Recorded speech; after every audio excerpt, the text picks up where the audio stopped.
ng Abril.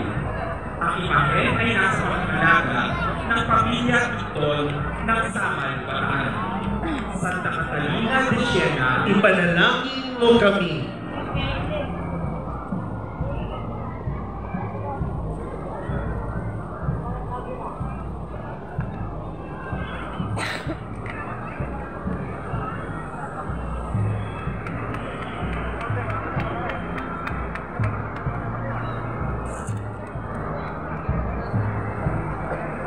Santo Domingo de Guzman.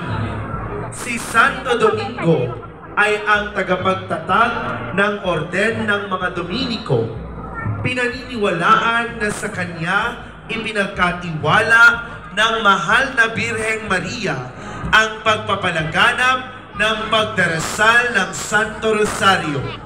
Siya ay ang patrong pamparokya ng Abukay, Bataan. Ipinagdiriwang ang kapistahan ni Santo Domingo tuwing ika-8 ng Agosto. Ang imahen ay nasa pangalaga ng Pamilya Bautista. Santo Domingo de Guzman, ipanalangin mo kami.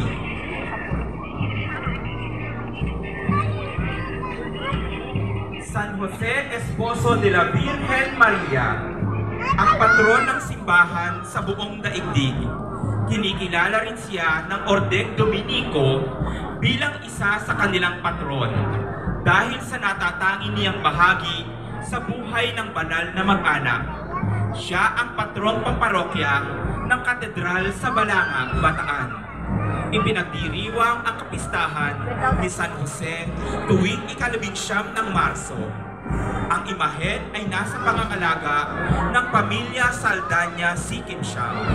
San Jose Esposo de la Virgen, ipanalangin mo kami.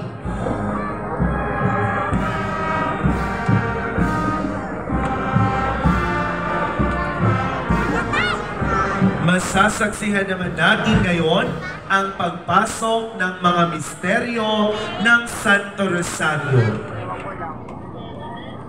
Ang mga misteryo ng tuwa.